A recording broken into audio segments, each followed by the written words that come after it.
नमस्कार, मैं हूं आपके साथ अनंत त्यागी और स्वागत है आपका लोकतंत्र में।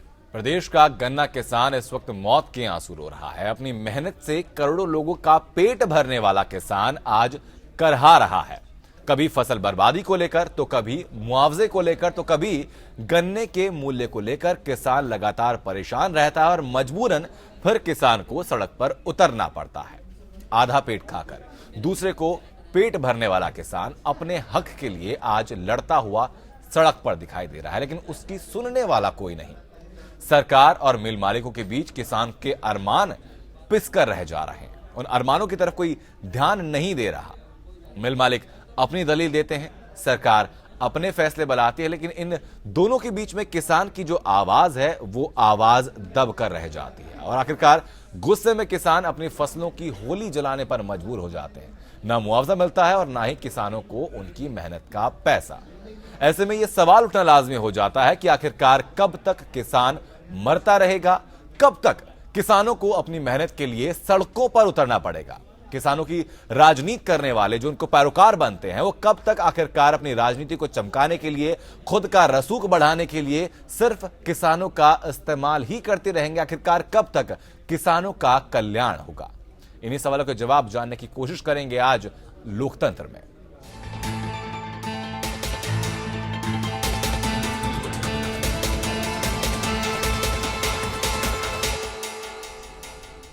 एक अरसे से अपने हक के लिए मोहताज उत्तर प्रदेश के किसान अब आखिरकार अपने हक के लिए हल्ला बोल चुके हैं। पूरे सूबे में किसानों ने जमकर बवाल काटा है। कहीं गन्ने की होली जलाई गई, तो कहीं पर सरकारी कार्यालयों में ताला भी जड़ा गया, गुस्सा दिखाया गया।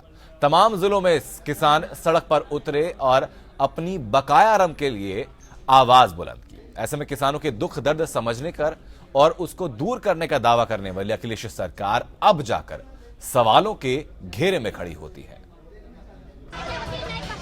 अपने हक के लिए उत्तर प्रदेश के गन्ना किसानों ने जमकर बवाल काटा। किसान प्रदेश के कई जिलों में सरकार के खिलाफ हल्ला बोल रहे हैं।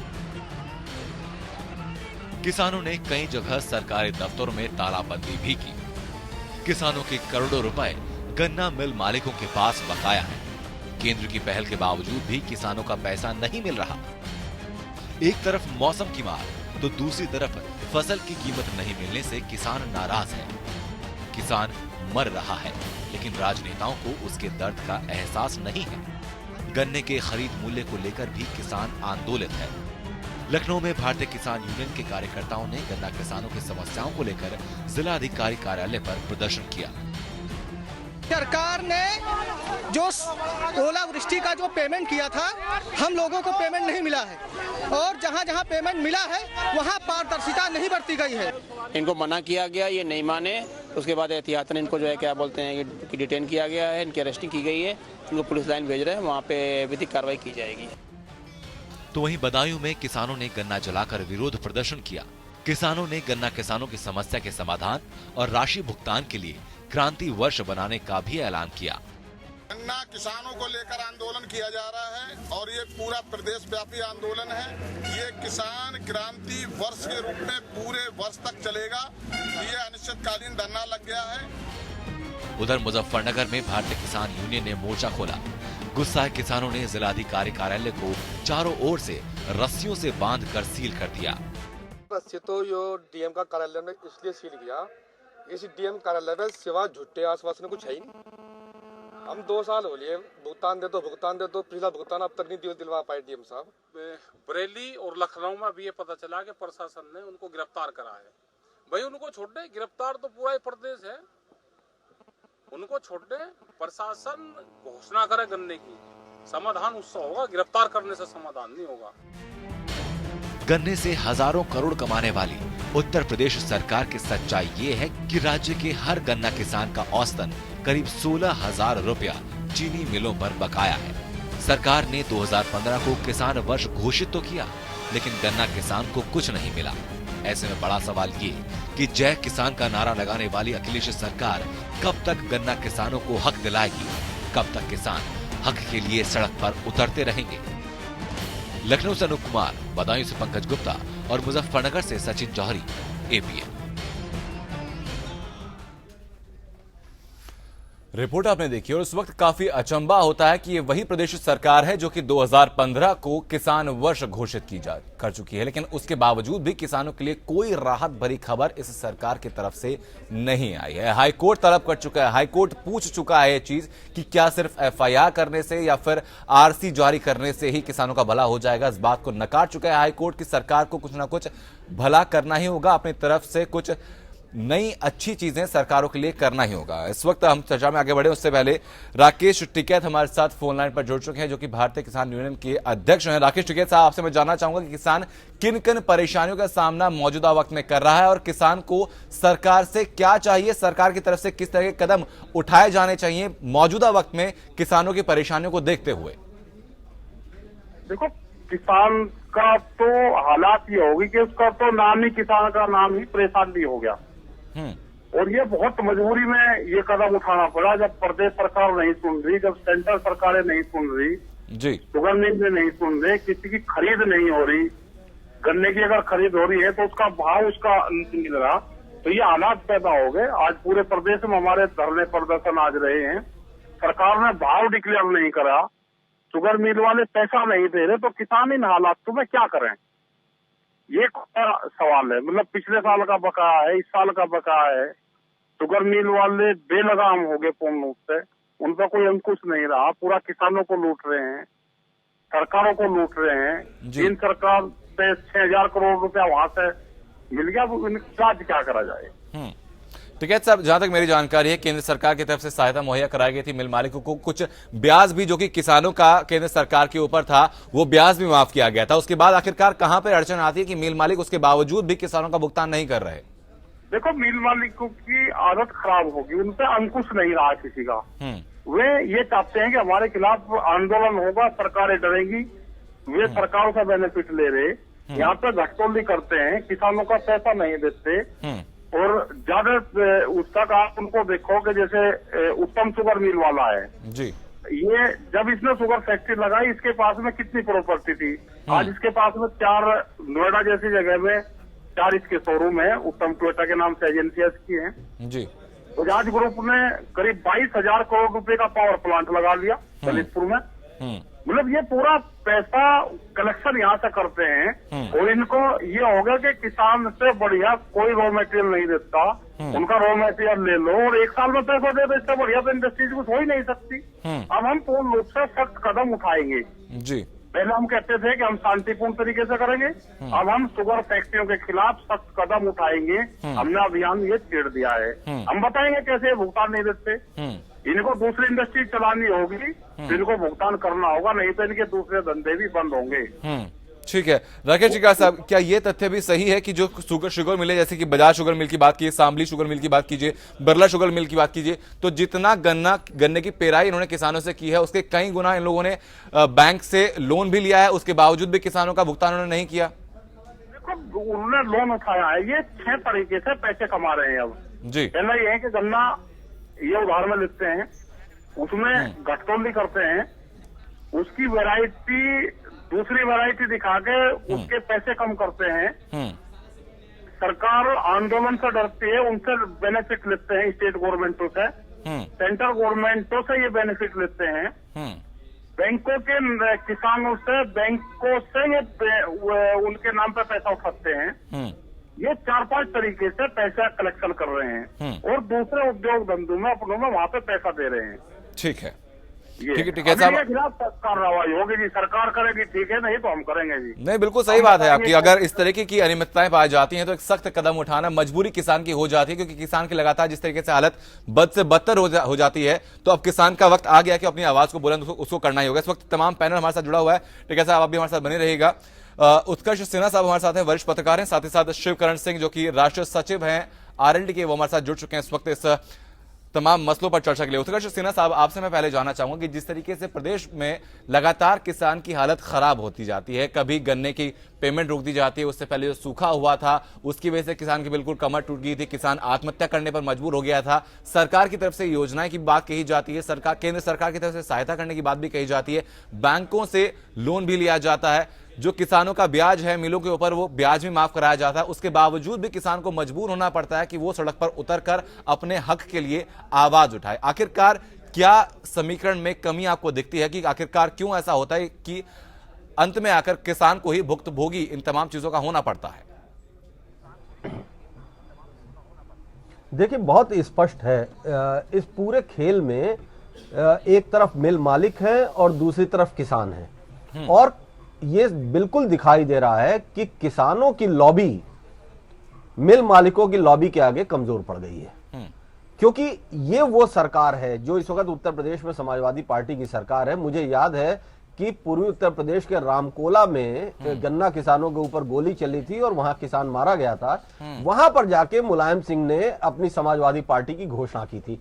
तो गन्ना किसानों के आंदोलन के बीच में इस पार्टी की घोषणा हुई, और उसके बाद जब ये पार्टी अभी सरकार में आई, या जब सरकार में आई, उसके बाद 3 बार मुलायम सिंह मुख्यमंत्री रहे, 1 बार अखिलेश यादव का काल चल रहा है। गन्ना किसानों के सेहत के ऊपर, उनकी बदहाली के ऊपर कोई फर्क पड़ता हमने देखा नहीं, क्योंकि ये हर बार होता है कि गन्ना किसानों का इतना पैसा बाकी है, उसके लिए हम वादे होते हैं, उसके लिए तमाम दावे किए जाते हैं, लेकिन कहानी वही निकलती है कि गन्ना किसान अपना गन्ना खुद खेत में जला रहे हैं। तो यहां पर बहुत सीधी बात है कि मिल मालिकों का जो एक पूरा नेक्सस है वो कहीं पर भारी पड़ रहा है किसानों की बदहाली के ऊपर। और आप देखिए, गन्ना किसानों छोड़ दीजिए, किसानों की बात कीजिए, किसानों की ओलावृष्टि और अकाल और अभी सूखा बुंदेलखंड में चल रहा है, कई जिलों में बैंकों से कर्ज माफ करने की जो पूरी प्रक्रिया है वो किस तरह से बाधित होकर पड़ी हुई है, ये सिर्फ बयानों में आ रही है, अभी तक जमीन पे नहीं आई है। तो ऐसी स्थिति जब होती है तो कहीं ना कहीं ये साफ दिखाई देता है कि किसान जो मतदाता है वो जिस तरह से बट जाता है अपने जातियों के खांचे में, और किसान की जो पूरी भूमिका है उससे अलग हो जाता, तो पॉलिटिकल पावर जो थी वो उसकी खो गई है। वो पॉलिटिकल पावर जो चौधरी चरण सिंह के जमाने में हुआ करती थी, वो पॉलिटिकल पावर किसान की जो उसके बाद भी लंबे समय तक रही, लेकिन अब वो बटी हुई पॉलिटिकल पावर जो है उसको इस बदहाली की स्थिति में ले आ देती। ठीक है, शिवकिरण जी हमारे साथ बने हुए हैं, राष्ट्रीय सचिव हैं सरकारों का हमेशा चरित्र जो है मिल मालिकों की तरफ हमने देखा। ठीक है, शिवकिरण साहब, आपसे मेरा यही सवाल है कि आपकी एक पार्टी की पहचान एक ऐसी पार्टी के रूप में है। तो मैं आपको धन्यवाद देना चाहूंगा कि कम से कम जी हमारी पार्टी तो किसानों की पार्टी कही ही जाती है। बिल्कुल शिवकिरण साहब, इसीलिए मैं आपसे सवाल पूछना चाहता हूं, किसानों की पार्टी आपकी पार्टी को कहा जाता है, उसके बावजूद भी आपकी पार्टी फ्रंट में आकर इतना दबाव सरकार के ऊपर क्यों नहीं बना पाती, और जो जिम्मेदार लोग हैं उनके ऊपर क्यों नहीं बना पाती कि किसानों का कुछ भला हो पाए? नहीं, हमने अभी पीछे भी आंदोलन किया है, गन्ना आयुक्त का भी घेराव किया है, 12 तारीख को फिर सभी जिलों में प्रदर्शन करने जा रहे हैं, और हम लगातार लड़ाई लड़ते रहेंगे किसानों के हक के। इसके लिए अगर हमें जान भी देनी पड़ेगी तो हमें कोई परवाह नहीं है, क्योंकि किसान देश का माई बाप है, भगवान का रूप है किसान। किसान ही पेट पालता है। जिस दिन किसान देश का खत्म हो जाएगा, देश की है जो बहुत बुरी हालत हो जाएगी। कोई ऐसा नहीं होगा जो दूसरा पालन कर सके किसान का। और गन्ना किसानों की जो हालत हो चुकी है वो चीज कहीं नहीं जा सकती है। हर तरफ से गन्ना किसानों के साथ अन्याय अत्याचार है। जो आजकल की सरकार है उद्योगपतियों से मिली हुई है, इसने सबसे ज्यादा नुकसान अगर किया है किसी का तो किसानों का ही किया है। किसान का कर्ज है जो वो नहीं माफ कर सकती है, लेकिन किसानों को मिलने वाला ब्याज उद्योगपतियों के हित में माफ कर दिया। ये उद्योगपतियों की समर्थक है या किसानों की समर्थक है, इसी से स्पष्ट हो गया। आज जो सरकार में बैठे हैं लोग, कि जब विपक्ष में होते हैं तब किसानों की बात करते हैं, लेकिन जब सत्ता में आ जाते हैं तो किसानों का शोषण करवाते हैं उद्योगपतियों से मिल करके। इन्होंने कोई ऐसा काम नहीं किया। आज लगभग 16,000 करोड़ रुपए बाकी है किसानों का, जो कि ये चाहिए। जब हाई कोर्ट ने आदेश कर दिया तो इनको 2 मिनट में चाहिए मिल मालिकों की चाबी जमा कर लें। जिस तरीके से पहले उद्योगपतियों की चाबी जमा करके सरकार ने मिल टेक ओवर कर लिया था, कारपोरेशन को दे दिया था, लेकिन इनके गलत सिस्टम की वजह से वो सारी फेल हो गई। वो सारी मिलें बंद हो गई, तो नई मिल तो लगा नहीं पाए कारपोरेशन की, और इन उद्योगपतियों से साठ गांठ करके इनको फायदा पहुंचाने का हर रास्ता निकाल रहे हैं और किसानों का शोषण कर रहे हैं। अगर वो मिलें आज चल रही होती, कारपोरेशन की पूरी कंपटीशन होता, ये उद्योगपति बिल्कुल ठीक हो जाते। लेकिन फायदा पहुंचाने के लिए इन्होंने कारपोरेशन की मिलें सारी बंद कर दिया है। ठीक है, इस वक्त कमलाकर त्रिपाठी जो कि कांग्रेस प्रवक्ता है वो भी हमारे साथ जुड़ चुके हैं। कमलाकर जी, आपसे सवाल पूछने से पहले एक बार मैं टिकैत साहब के पास जाना चाहूंगा। टिकैत जी, आपसे मैं जानना चाहूंगा कि जो पॉलिटिकल पार्टीज की तरफ से कहा जाता है कि जो या फिर जो ऐसी पार्टी है जिनकी पहचान एक किसान पार्टी के रूप में होती है, क्या वो पार्टियां मददगार साबित होती हैं किसानों के ऐसे आंदोलन के लिए या फिर उनकी हक की आवाज को बुलंद करने में? देखो, हालात क्या है कि बहुत पार्टियां हैं जो आवाज उठाती हैं, लेकिन इस तरह की पॉलिसियां हैं आज देश में, जो कानून का ढांचा है, जब पार्टियां सत्ता में आ जाती हैं तो उनको भी उसी पैटर्न पर ढलना पड़ता है। हमने ये कहा है प्रधानमंत्री जी को कि आप सर्वदलीय एक बैठक बुलाओ सारी पार्टियों की और उसमें एक पॉलिसी तय करो कि 25 साल की एग्रीकल्चर पॉलिसी हमारे देश की होगी। जिसकी पार्टी की भी सरकारें हैं वो उसी पे ही सिर्फ काम करें। अभी क्या है कि 18 मंत्रालय के अंदर में एग्रीकल्चर सेक्टर बचा हुआ है, जो पॉलिसी में जब तक चेंजिंग नहीं होगी उसमें पार्टियां कोई खराब नहीं होती। जब देश में पॉलिसी नहीं है उस तरह की, वो पॉलिसी उद्योगपतियों के पक्ष में बनी हुई है, किसान के पक्ष की पॉलिसी नहीं है। 25 साल की एग्रीकल्चर पॉलिसी देश में बने, उसमें सारे पार्टियों के लोग उसमें बुलाए जाए, उसमें लोकदल भी हो, किसी छोटे मेंबर उसमें हो या बड़ी पार्टी हो, नेशनल लेवल की पार्टी हो, सब लोग आकर एक एजेंडा पूरी पॉलिसी देश के किसानों के प्रति बने। फिर जिसकी भी सरकार आएगी वो उस एजेंडे पे काम कर रही या नहीं कर रही, वो फिर सवाल उसका है। अभी किसानों के पक्ष में पॉलिसी ही नहीं है जी। ये सर्वदलीय बैठक बुलाकर प्रधानमंत्री जी सारी पार्टियां उस पर काम करना, कुछ नई पॉलिसीज बनाने की जरूरत है और साथ ही साथ इस बात का भी हमें ट्रैक रखना होगा कि उन पॉलिसियों का सही इंप्लीमेंटेशन होता है कि नहीं होता। बने रहिए मेरे साथ। इस वक्त कमलाकर त्रिपाठी जी आपकी तरफ में रुक करूंगा।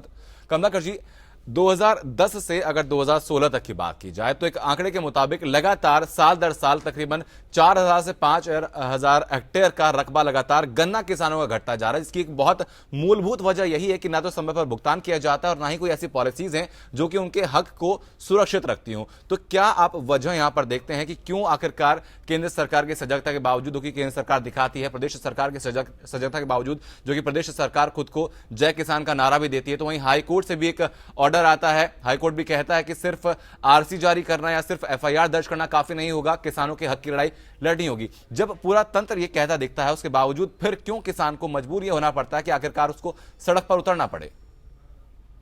देखिए, चीनी में बहुत बड़ा खेल है। एक पूरा सिंडिकेट बना हुआ है जो इस बात के लिए मजबूर करता है कि गन्ना किसानों को हैरास किया जाए जिससे उनका उत्पादन कम हो। आप पिछले 20 सालों का आंकड़ा भी अगर उठा करके देखेंगे तो जिस प्रकार से गेहूं या धान के समर्थन मूल्यों में वृद्धि हुई, उस प्रकार से गन्ना किसानों के समर्थन मूल्य में वृद्धि नहीं की गई। अब एक चीज जो सबसे गौरतलब यह है कि जो कैश क्रॉप है, इसको गन्ना कैश क्रॉप, तिलहन कैश क्रॉप, गन्ना जो मिल मालिक है, गन्ना से जो चीनी बनाता है, उसके अलावा गन्ने का शीरा, गन्ने का बगास, सब कुछ वो बेचता है। कोई भी ऐसी गन्ने की चीज नहीं है जो काम ना आती हो। कोई पेपर इंडस्ट्री के काम आती है, कोई अल्कोहल इंडस्ट्री के काम आती है। उसके बावजूद उनको खड़ा पैसा मिल रहा है, लेकिन वो किसान को पेमेंट नहीं करते। किसान का पेमेंट सालों साल रुका हुआ है। और ये जो नेक्सस है, ये जो राजनीतिज्ञ हैं उनके साथ मिला हुआ नेक्सस है। तो होता यह है कि इस तरह के, जैसे एसेंशियल कमोडिटी एक्ट हम लोगों ने बनाया है, उस तरह से अगर हम किसानों के लिए, किसानों के भुगतान के लिए इस तरह का कोई एक्ट बनाएं जो कि प्रोसिक्यूट करे मिल मालिक को, अभी तक इसमें प्रोसिक्यूशंस नहीं है, तो इन पे किसी भी प्रकार का दबाव नहीं है। एक दूसरा स्ट्रक्चर अगर आप देखिएगा तो महाराष्ट्र की तरफ जो है वो सिर्फ गन्ना किसानों की बात में कर रहा हूं। अगर पूरे किसानों को लेने जाइएगा तो विदर्भ में भी किसान आत्महत्या कर रहा है, छत्तीसगढ़ में भी कर रहा है, मध्य प्रदेश में भी कर रहा है, झारखंड में भी कर रहा है। ये सरकार तो चाहे वो केंद्र की हो चाहे उत्तर प्रदेश की सरकार हो, केंद्र की सरकार तो पूरी तरह से कॉरपोरेट के हाथों में खेल रही है। उन्होंने उर्वरक का बजट कम कर दिया, सब्सिडी घटा दी, जो लोन से अगर वो पूरा किसानों का लोन माफ कर दें तो उनके ऊपर बोझ सिर्फ 80 से 90 हजार करोड़ का पड़ता है, जबकि लगभग 2 लाख करोड़ के लोन कॉरपोरेट के माफ कर दिए गए। तो आप ये सोचिए कि हम जो किसान प्रधान देश हैं, अगर हम कॉरपोरेट के लिए काम कर रहे हैं तो फिर हमारा किसान जो हमारा अन्नदाता है वो कहां जाएगा। अब महाराष्ट्र का अगर आप संदर्भ लेंगे तो गन्ना किसानों में वहां पर एक अच्छी चीज है जी, वो उनकी जो बनी हुई हैं सोसाइटीज, उनमें गन्ना किसान स्टेक होल्डर है, तो वो मार्केट की प्राइस खुद तय करता है और गन्ना मिल के मालिक में उसका अपना स्टेक है, इसलिए उसका पेमेंट नहीं रुकता। लेकिन बाकी प्रदेशों में ये सिस्टम न होने की वजह से ये एक बहुत बड़ा दो चीजों के बीच में गैप आता है। अब उस गैप को फुलफिल करने के लिए प्रदेश और केंद्र की सरकारें क्या करती हैं, ये तो आपके सामने जग जाहिर है। जब आपने कोई इस तरह की पॉलिसी नहीं लाई जिसमें मिल मालिक को प्रोसिक्यूशन हो, तब तक वो क्यों पेमेंट करेगा। हर आदमी पैसे को रोटेट भी करता है। दूसरी तरफ जो विदेशों से एक्सपोर्ट की जा रही चीनी है, उसका भी जो गेम चल रहा है, ये जो रेणुका शुगर मिल से लेकर के और तमाम बड़े बड़े एक्सपोर्टर्स हैं, इंपोर्टर्स हैं शुगर के, जो ब्राजील से लेकर के और केन्या तक से जो है वो शुगर इंपोर्ट करते हैं और उसके बाद मनचाहे दामों में बेचते हैं। पिछले 2 सालों में चीनी का रेट 70 रुपए किलो तक चला गया था।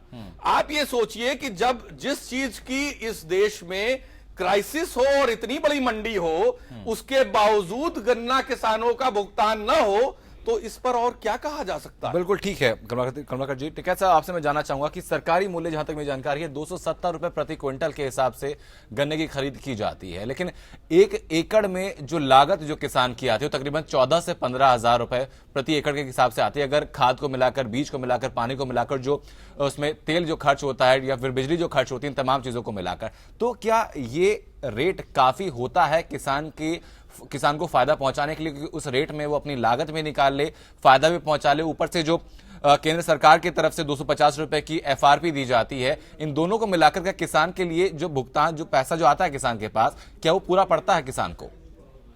बात सवाल अब ये नहीं रहा कि उसमें लागत कितनी आ रही है, उसका भाव क्या है। हम 1967 या 70 को आधार वर्ष मान रहे हैं जी। उस टाइम पे हम गन्ना बेच के कितना मार्केट से चीज खरीद लेते थे। हमारे पास में जो क्रय शक्ति थी वो कितनी थी। मतलब हम आज भी उसी में ही उलझे रहेंगे क्या कि भाई लागत कितनी आ रही, उसको हम 10% दे दे, उसको 20% दे दे, सरकार घोषणा 50% की कर रही। हमने ये कहा कि 1967 को आधार वर्ष मान लो जी। 1 क्विंटल गेहूं सरकार खरीदती थी तो 76 रुपया देती थी। सोने का भाव 200 रुपया था। जो और चीजें खरीदती, जो मास्टर था उसकी सैलरी, प्राइमरी के टीचर की सैलरी 70 रुपया थी। हमको उससे जोड़ना पड़ेगा, मार्केट के उससे जोड़ो। आज जूता, आज से 10 साल पहले, 5 साल पहले 130-40 रुपए का जूता आता था, आज वही 6,000 का आ रहा है। मार्केट उससे किसान के फसलों के रेट को जोड़ो। मतलब हम आज भी उसी में उलझे रहेंगे। हमको सब्सिडी दो।